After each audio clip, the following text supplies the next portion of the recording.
For the longest time, cash was king, but as we see now, it's really digital currency and electronic transactions that dominate the economy in America. But one might argue there's certain things you definitely want to keep paying cash for, and I would argue that would be guns and ammo being on that list for sure. But states in the U.S. have now, undercover, made it illegal to buy ammo with cash. What's going on there? Now, before I get into it, I do want to take a moment and thank ES Power Drink for continuing to support my health, allowing me to lose weight by putting down Trinidad scorpion peppers, and reap the capsaicin health benefits that you can get from those super hot peppers that I just can't eat them. They'll destroy my stomach and mouth and definitely make it, it's just, I can't do it. But I can put down this delicious drink and reap the same health benefits, and I've seen it transform my life. That link is below. For the last couple years, I've made a few videos specifically addressing not using credit cards to purchase ammo for several reasons, and that's not what this video is about. I'm just going to kind of touch on it here. But really the reasons are, number one, red flags. MasterCard, Visa, many banks around this country have made it known that if you buy guns and ammo and it looks suspicious to them, they're going to red flag you and they're going to turn you over to your local sheriff. And this has happened by the millions. Now, what local sheriffs do with them, that's up to them.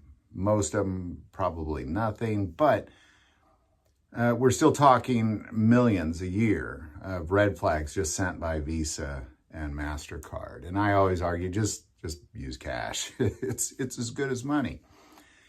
And that should work in most cases. However, there are a few states that have tried cash bans on ammo, buying ammo, cash bans. Can't use cash when it comes to buying ammo. California tried this. New Jersey has tried this. But what we're seeing now is in the state of New Jersey, there's a particular gun store that has had criminal charges pressed against them by the New Jersey Department of Justice for selling ammo for cash. Now, let that sink in for a second, because what you have right now, according to the state of New Jersey, is a cash ban on buying ammo. Now, there's not a legal cash ban on ammo, but what they're ultimately saying is that if you, as a gun store, allow somebody to come in, pay cash for ammo, not show an ID, that now you are breaking the law. So they're really kind of using the must have an ID for ammo as a basis for not accepting cash. This is really something that I think should very much concern citizens in America, because just let that sink in for a second. If you can't walk into a gun store and purchase a gun with cash or purchase bullets with cash, you are forced into an electronic transaction that, probably going to get red flagged if you're buying over 1,000 rounds of ammo. Probably going to get red flagged if you're buying multiple guns in a month. Might ban you from certain banks because there's a long list of online financial applications that straight up ban guns. You can't use any of the Venmos, none of that stuff. Like, all that is ban guns. Credit card companies are going to red flag you. And now if they make it where you can't use cash, it's really kind of like gun control through financial control. Because again, states have tried this to do cash bans on buying guns and ammo, but this is the first time that you're actually now seeing people getting arrested for it. Being arrested for accepting cash for bullets. Just kind of think about that for a second. This is obviously not a problem in my home state of Missouri, but I believe that every single state in this country is one election away from being in the exact same situation New Jersey, California, New York have all been in. It just takes one election to switch all that around, and we've seen that happen in the recent years as well with Virginia and a few others. So, as we move forward, I'm going to continue to say, if you buy ammo with cash. There you go. That's my 2 cents on it. I think this should be a major red flag. Anytime somebody doesn't take cash for anything, when the U.S. dollar isn't a viable option for purchasing goods and services, we have a problem. We have a big problem, and I believe that's what we're facing here with New Jersey, being the first to make arrests for accepting cash for ammo. This is not okay.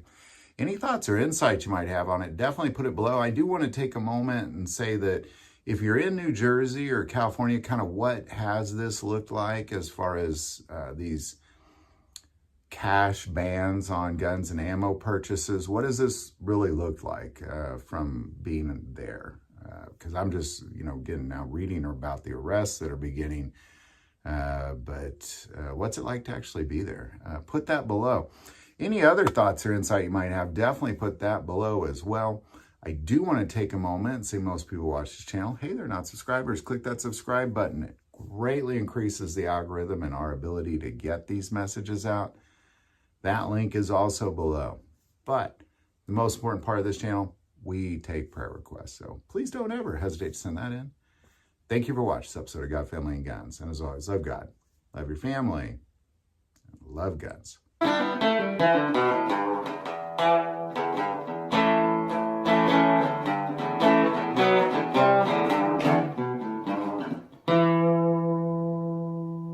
As many of you may or may not know, about a year ago, I was dealing with a very serious heart condition. And through some procedures and a dramatic change in my lifestyle, I've found my way to a whole different level of health.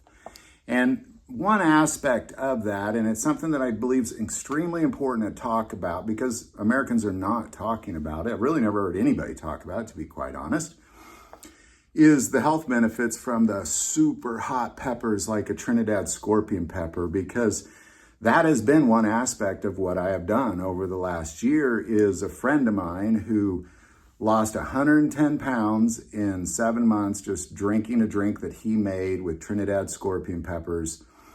I've been doing that as well. I saw how it changed him. I wanted in on that. And what it has done is it's been one aspect of it. Of course, diet, exercise, that sort of thing is very important as well. But what this has done is not just allow me to lose weight, but I sleep better. I have a better outlook on life. I was actually having lunch with a guy that makes this the other day, and his brother committed suicide. He was dealing with addiction, he was dealing with depression, and he committed suicide. And my friend believes wholeheartedly, had he invented this drink before that, he would be alive today. And I kind of question that, like, well, that's a big statement to make. But ultimately what he's claiming is the capsaicins in those super hot peppers really satisfy your pituitary gland, which is the basis of addiction. And if you watch Johnny Schofield on YouTube, check him out. But he's fought addiction, and now he's addicted to hot peppers instead because it satisfies that same desire. So I think it's important to talk about better outlook in life, sleep better, lose weight, fight addiction. The link's below. Check it out. Just drinking Trinidad scorpion peppers, and it is hot. I'll give you a little warning, but he's taken out the binding agents that, so when it's hot, it's only hot for like a minute or two. It doesn't burn for hours. So there you go, man. I couldn't put down Trinidad scorpion peppers. This is how I do it. That link is below.